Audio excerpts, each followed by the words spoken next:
Episode 166। किया को मिला टास्क। दोस्तों, सबसे पहले तो मैं आप लोगों से माफ़ी मांगना चाहूँगी क्योंकि मैंने बहुत लंबा ब्रेक ले लिया और आप लोगों के कमेंट मैंने पढ़े। सच में आप लोगों का दिल से धन्यवाद अदा करती हूँ कि आप लोग अभी तक मेरी स्टोरी के साथ जुड़े हैं। मुझे खुशी है कि आप जैसे सभी अच्छे दोस्त हैं मेरे। और रही बात स्टोरी को बंद करने की, तो मैं आपसे पहले ही कहा है कि जब तक इस स्टोरी को पूरा नहीं कर लूँगी मैं दूसरी स्टोरी अपलोड नहीं करूँगी। तो आप बिल्कुल ना सोचिए कि मैं इसे बीच में बंद कर दूँगी। आप सभी को फिर से एक बार दिल से धन्यवाद। चलिए स्टोरी में आगे बढ़ते हैं। अब तक आपने पिछले एपिसोड में सुना कि किस तरह किया अपने सामने खड़े इन सीनियर साइंटिस्टों के आगे एक टास्क रखती है जिसमें उसे गार्ड के शरीर में दिए गए पॉइजन का एंटीडोट बनाना था, वह भी आधे घंटे के अंदर। अगर ऐसा ना हुआ तो उस गार्ड की जान चली जाएगी। अब आगे सारे खड़े लोग इस समय किया को एकटक देख रहे थे। उन्हें समझ में नहीं आ रहा था कि आखिर में इस लड़की ने ये सब इतनी जल्दी कैसे किया। महज 30 सेकंड ही लगे होंगे। उनकी आंखों के आगे अब दर्द से बिलखता गार्ड जमीन पर पड़ा था। क्या इतने सारे लोग आखिर में कर क्या रहे थे जो उन लोगों ने किया कि इस क्रिया पर ध्यान नहीं दिया और उनके सामने ये कांड हो गया। तभी सीनियर साइंटिस्ट ने कहा, ये लड़की, क्या तुम पागल हो गई हो? तुमने ये क्या कर दिया? तुम्हें पता भी है ऐसा करना कानून जुर्म है। इसके लिए तुम्हें सजा भी हो सकती है। तुम्हारे ऐसा करने से इस आदमी की जान भी जा सकती है। क्या तुम्हें इस पॉइजन के बारे में कुछ पता भी है? अगर इसका एंटीडोट सही वक्त पर ना मिला तो इसके साथ कुछ भी हो सकता है। क्या इसकी जिम्मेदारी तुम लोगी? मुझे नहीं लगता है कि तुम जैसे लोगों को इस फील्ड में काम करना चाहिए। तुम्हें जैसे लोग इस फील्ड को बदनाम करते हो, तुम्हें यहाँ से धक्के मार के बाहर निकाल देना चाहिए। तभी किया उन्हें चुप करते हुए कहती है, सीनियर, आपके पास महज अब 25 मिनट ही बचे हैं। अपने 5 मिनट मुझे लेक्चर देने में निकाल दिया है। अगर सच में आप लोग बहुत बड़े जीनियस है तो इसका इलाज करके बताए, वरना इसकी मौत का इल्जाम आप लोगों के कर जाएगा क्योंकि आप लोग इसे सही वक्त पर एंटीडोट नहीं दे पाए। मैं टाइम बिल्कुल करेक्ट बताया है। किया की बातों को सुनकर सारे के सारे खड़े साइंटिस्ट बहुत ज्यादा गुस्से में आ जाते हैं। आखिर में इस लड़की की हिम्मत कैसे हुई? एक तो इसमें खुद ही उसे यह इंजेक्शन दिया है और अब इल्जाम हम पर लगा रही है। तभी वह गार्ड दर्द से तड़पते हुए रिक्वेस्ट करता है, प्लीज सर, मुझे बहुत दर्द हो रहा है, प्लीज मेरी मदद कीजिए, प्लीज इसकी दवा दीजिए, प्लीज सर मेरी मदद कीजिए। तभी सबकी नज़र उसे गार्ड के ऊपर जाती है जिसे देखकर सब आश्चर्य में पड़ जाते हैं। सिर्फ 5 मिनट में ही उन फफोलों का आकार बहुत बड़ा हो चुका था। वह लोग महसूस कर सकते थे कि इस वक्त उसे गार्ड को कितना दर्द हो रहा होगा। वह हंसी नहीं यार किया के ऊपर गुस्सा करते हुए चिल्लाने लगता है, ये लड़की, जल्दी से इसका एंटीडोट इसे दे दे वरना तुम्हारे साथ क्या होगा। तुम हमें इल्जाम मत देना, इन सब का खामियाजा तुम्हें भुगतना पड़ेगा। पर उसे सीनियर के चिल्लाने का कोई भी असर किया पर नहीं होता। किया को तो बस अपना एक्सपेरिमेंट करना था, वह भी जल्द से जल्द। इसके लिए अगर उसे कुछ देर तक उसे गार्ड को तकलीफ में रखना पड़ता है तो वह भी सही है। बदले में वह उसे गार्ड के लिए वह जो भी कहेगा वह करने को तैयार थी। उसे जिस भी तरह की मदद चाहिए थी वह सब कर देगी, पर इस समय उसे वहां रिसर्च करना जरूरी था।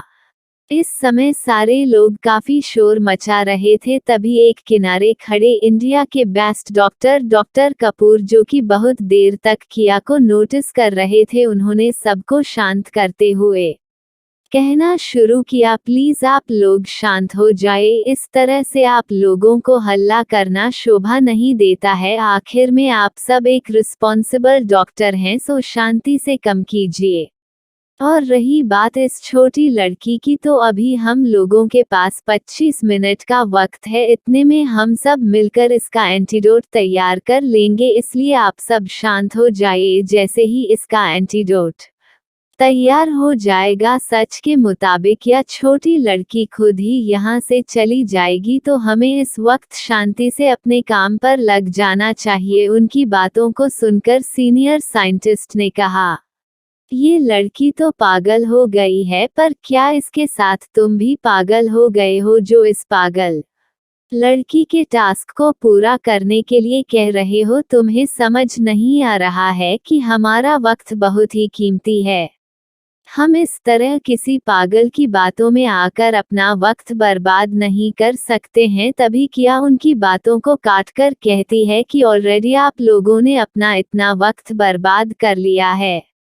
सिर्फ 25 मिनट की बात है। अगर आप चाहते हैं कि आगे आपका वक्त बर्बाद ना हो, तो वह 25 मिनट तो आपको बर्बाद ही करने पड़ेंगे, नहीं तो मैं यहाँ से जाने वाली नहीं हूँ। और आपको तो पता है कि मुझे यहाँ पर किसने लाया है, इसलिए आप लोग मुझे यहाँ से निकल भी नहीं सकते हैं। इसलिए जो मैं कह रही हूँ आप वो करिए। अगर आप चाहते हैं कि मैं यहाँ से चली जाऊँ तो अपने काम पर लग जाए। अब उसकी बातों को सुनकर सीनियर साइंटिस्ट भी सोच में पड़ जाता है। वह इस लड़की की बात मान लेता है तो ये खुद ब खुद चली जाएगी, नहीं तो ये पता नहीं उन्हें कितना परेशान करेगी। यह सब सोचते हुए सीनियर साइंटिस्ट किया की बातों को मान जाता है।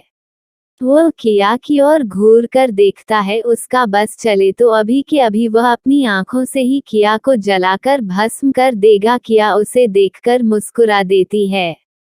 किया का मुस्कुराना उसे अपनी इंसल्टी फील हो रहा था। वह चुपचाप जाकर अपनी जगह पर खड़ा हो जाता है। उसके जाने के बाद सभी लोग शांति से अपनी अपनी जगह पर चले जाते हैं और आप सब मिलकर उसका एंटीडोट बनाने में जुड़ जाते हैं। धीरे धीरे वक्त बीत रहा था। वक्त के साथ साथ गार्ड की आवाज भी तेज हो रही थी। वह दर्द से अब बहुत ज्यादा चिल्लाने लगता है।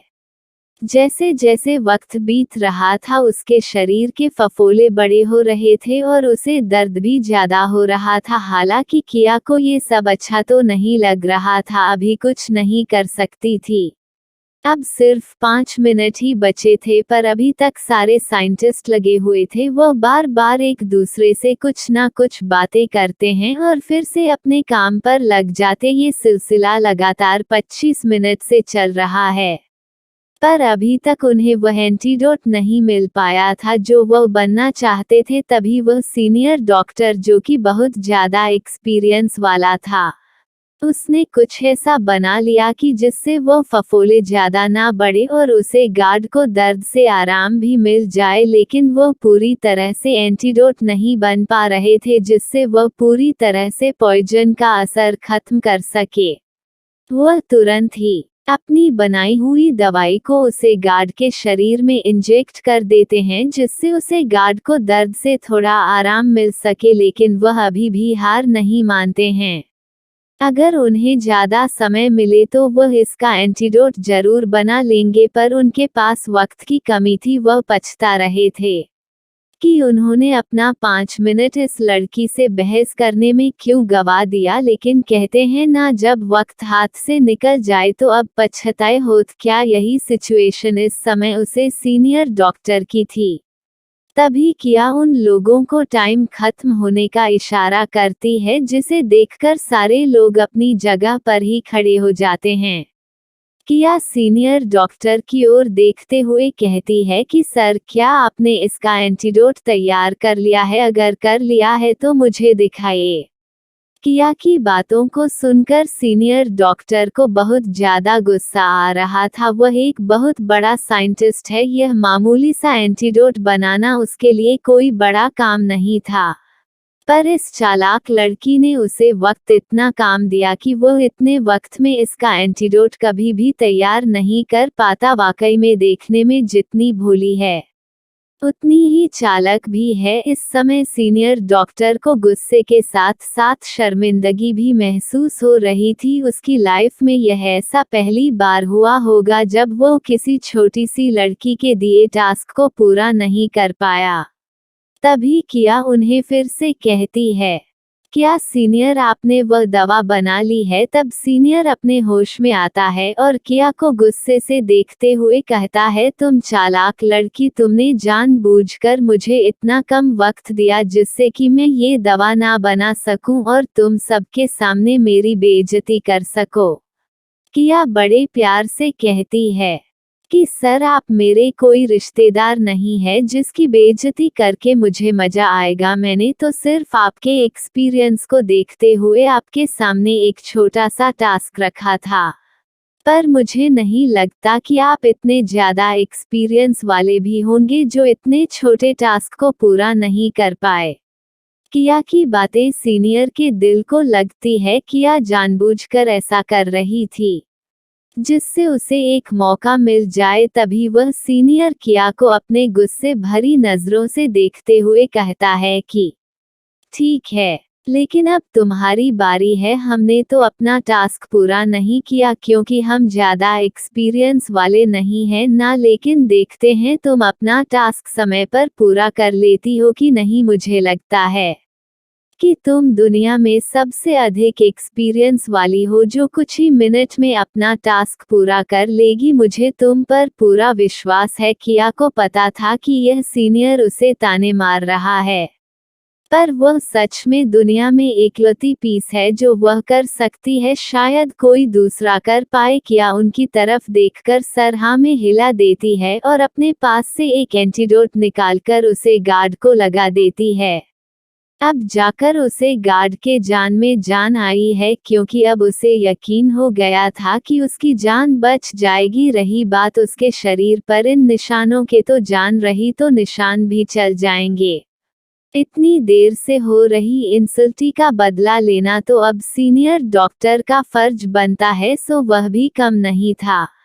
कीमत पर किया को यहाँ से बाहर निकाल कर ही मानेगा, सो उसने सोच लिया उसे अब आगे क्या करना है। उसके पास एक ऐसी दवा थी जिसे उसने कुछ सालों पहले डॉक्टर केआर के साथ मिलकर बनाया था। वह दवा बहुत ही ज्यादा रेयर थी, उसे बनाना इतना आसान नहीं था। वह एक ऐसा एंटीडोट था जो किसी भी तरह के पॉइजन पर अपना काम करता था और उसका कोई भी साइड इफेक्ट नहीं होता था। इसे उसने बहुत ही मेहनत करके और बहुत ही मुश्किल से डॉक्टर केआर को बुलाकर साथ मिलकर बनाया था, पर वह अभी तक डॉक्टर केआर को नहीं देखा था और ना ही पहचानता था उसे। वक्त भी उसने बहुत कोशिश की थी कि वो उसकी एक झलक देखने को पा जाए, अगर ऐसा हो नहीं पाया था क्योंकि उनके जाने के बाद ही पता चला था कि वह जिस डॉक्टर के साथ काम कर रहा था वह डॉक्टर केआर थे। इस बात का पछतावा उसे अपनी पूरी जिंदगी रहा।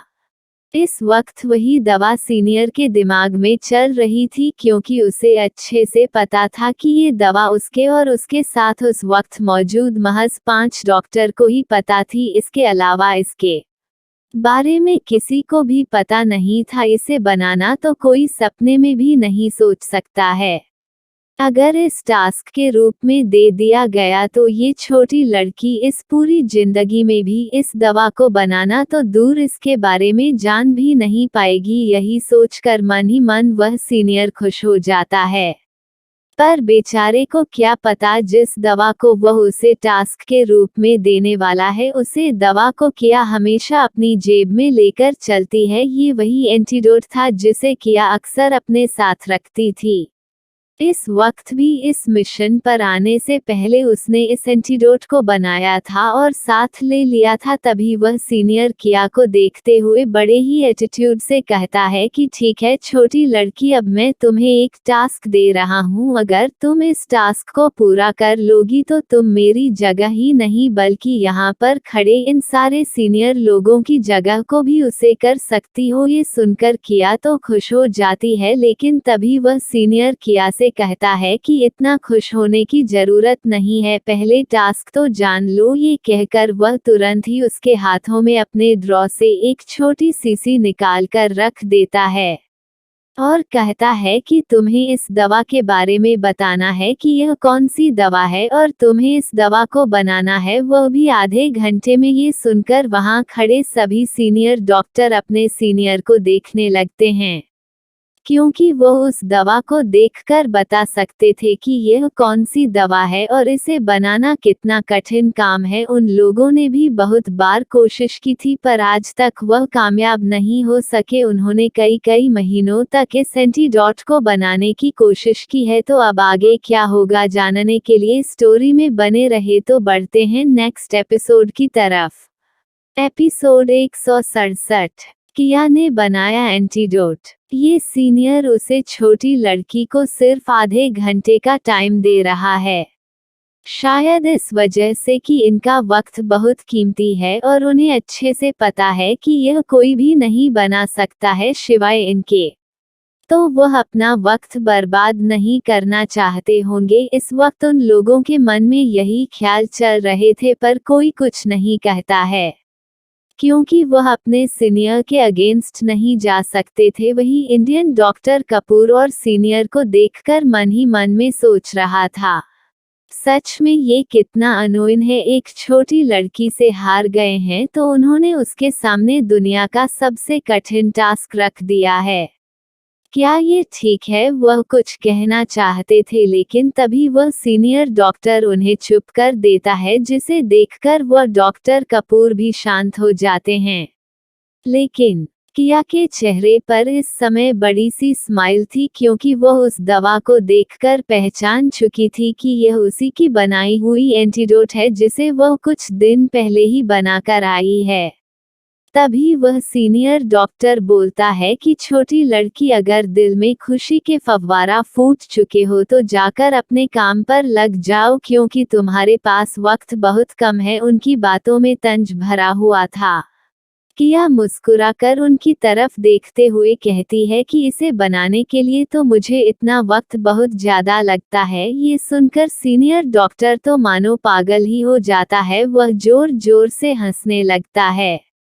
वह इतना ज्यादा हंस रहा था कि हंसते हुए वह अपना पेट पकड़ लिया था और उसके पेट में अब दर्द होने लगा था। उसके साथ ही वहां खड़े बाकी के सारे डॉक्टर भी हंस रहे थे क्योंकि उन्हें ये किसी मजाक से ज्यादा कुछ नहीं लगा था। जिस दवा को वह महीना तक बनाते रह गए, उसे दवा को ये छोटी लड़की कह रही है कि आधे घंटे भी ज्यादा हैं।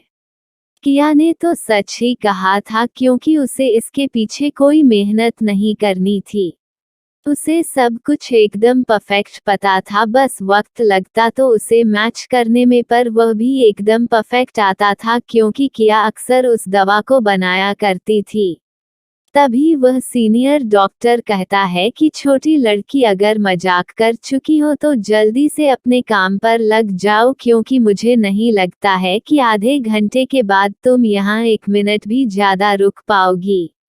किया उसे सीनियर की तरफ मुस्कुराकर देखती है और फिर वो अपने काम पर लग जाती है। दूसरी तरफ रेहान, मयंक और अक्षत प्रिंस के पैलेस जाने को निकल चुके थे। रेहान किया के बारे में जानने के लिए बहुत ज्यादा बेचैन था। उसे नहीं पता कि उसकी एंजल कैसी होगी। आज उसे आए यहाँ 3रा दिन हो गया था, पर वह अपनी एंजल के बारे में थोड़ी भी जानकारी नहीं निकल पाया था। उसके लिए कोई भी काम इतना कठिन नहीं है, पर उसे अच्छे से पता है कि उसकी एंजल कोई आम लड़की नहीं है।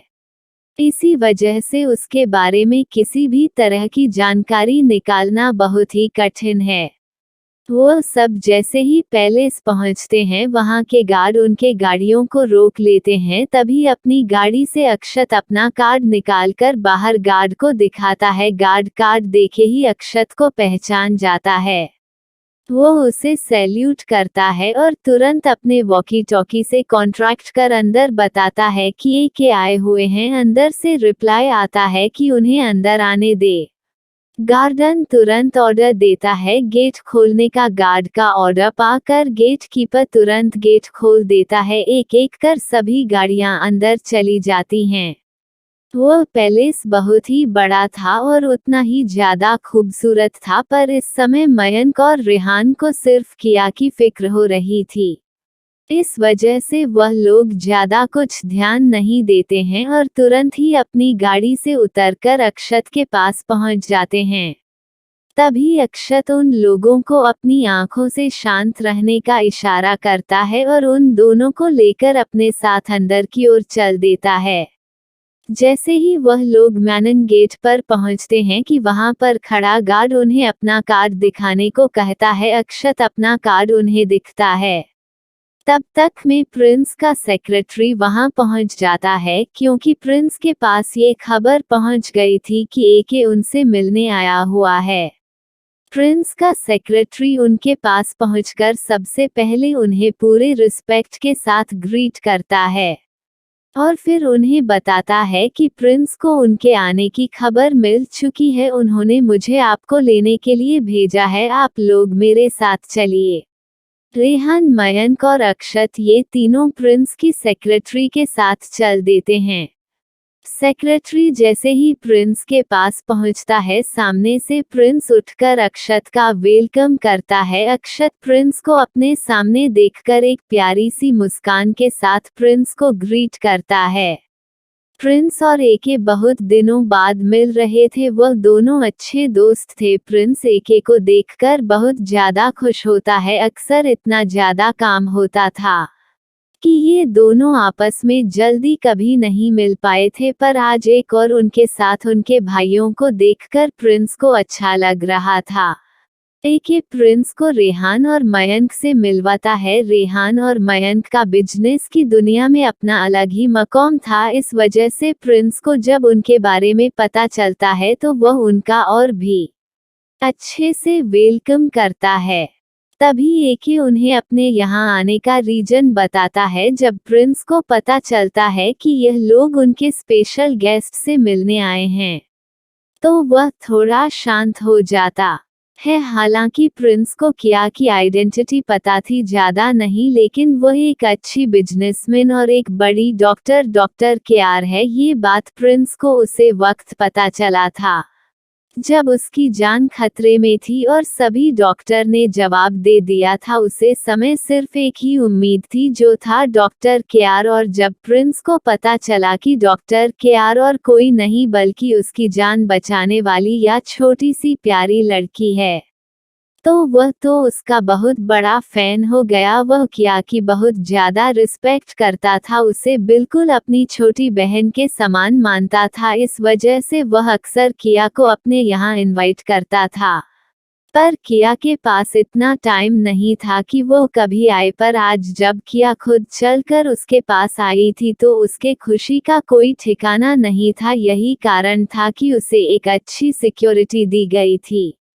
और जी होटल में उसे रखा गया था, वह वहां का सबसे बड़ा और लग्जरियस होटल था। वहां की सिक्योरिटी बहुत ही ज्यादा टाइट थी, इसी वजह से ये लोग किया के आदमियों से नहीं मिल पाए थे।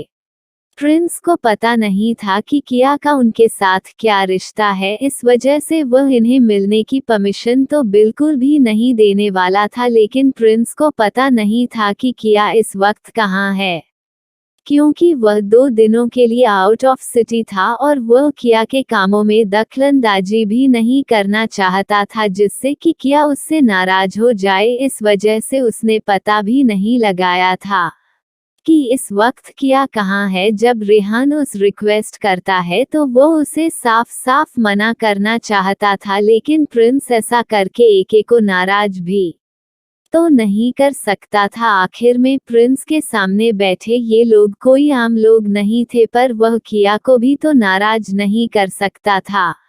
अगर वह इन लोगों को वहां जाने की इजाजत देता है तो हो सकता है किया की प्राइवेसी में डिस्टर्ब हो, इस वजह से वह अजीब सी दुविधा में फंस गया था। उसे समझा नहीं आ रहा था कि वह क्या करे। प्रिंस को इतना परेशान देखकर एके ही उससे पूछता है कि आखिर में प्रॉब्लम क्या है, वह उन्हें वहां क्यों नहीं जाने दे सकता है।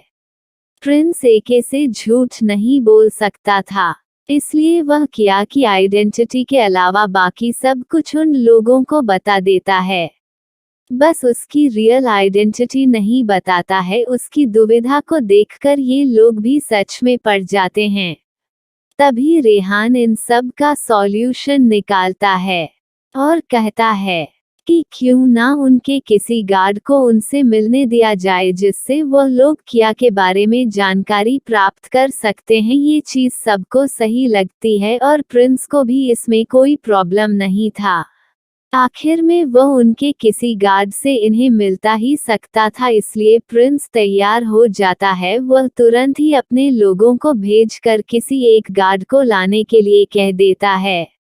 प्रिंस अक्षत से कहता है कि जब तक गार्ड उन लोगों को लेकर आते हैं आप लोग चलकर लंच कर लीजिए, क्योंकि मुझे इतना तो अंदाजा लग गया है कि आप लोग बिना लंच किया ही यहाँ आए होंगे। ये सुनकर अक्षत हंसते हुए कहता है कि तुम्हें कैसे पता चला कि हम लोगों ने लंच नहीं किया है। तभी प्रिंस भी हंसते हुए जवाब देता है कि इन दोनों के चेहरे को देखकर मुझे ये पता लग गया था, दोनों का मतलब रेहान और मयंक से था, क्योंकि उनके चेहरे से परेशानी साफ साफ झलक रही थी। वहाँ दूसरी तरफ किया अपने काम में लगी हुई थी। महज 20 मिनट ही हुए थे, किया ने अपना काम खत्म कर लिया था दिए गए टास्क के 10 मिनट पहले ही किया ने अपना काम खत्म कर लिया था। वह जैसे ही अपना काम खत्म करके उन सभी की तरफ मुड़ती है तो उसके चेहरे पर प्यारी सी मुस्कान थी। उसकी मुस्कुराहट को देखकर वह लोग अंदाजा नहीं लग पा रहे थे कि किया ने अपना काम पूरा किया है या वह कुछ कर ही नहीं पाई है। हालांकि उन सबको पता था कि टास्क इतना कठिन है कि यह छोटी लड़की किसी भी कीमत पर इसे पूरा नहीं कर पाएगी, इसलिए वह सब भी किया की ओर देखकर मुस्कुराने लगते हैं, मानो वह सब उसके हंसने पर उसे चिढ़ा रहे हो। तभी सीनियर साइंटिस्ट किया को चिढ़ाते हुए कहता है कि क्या हुआ छोटी लड़की, तुम्हारा छोटा सा दिमाग, इसमें कुछ भी समझ नहीं आया क्या? हाँ, शायद इस छोटू से दिमाग में कोई अच्छा सा टीवी सीरियल चल रहा होगा, इसीलिए तो हारने के बाद भी तुम उसे सोच सोच कर मुस्कुरा रही हो। किया को सच में इस सीनियर साइंटिस्ट पर हंसी आ रही थी। वो मन ही मन सोच रही थी जब वो इसे देखेगा तो इसका क्या रिएक्शन होगा, कहीं वह शौक की वजह से पागल ना हो जाए। दोस्तों, आप लोगों को क्या लगता है, क्या सच में ये लोग जब उसे एंटीडोट को देखेंगे तो उन्हें विश्वास होगा, या फिर वह लोग किया पर कोई नया इल्जाम लगाना शुरू कर देंगे? ये जानने के लिए सुनते रहिए स्टोरी को और मिलते हैं आपसे नेक्स्ट एपिसोड में। तब तक के लिए आप सभी का धन्यवाद।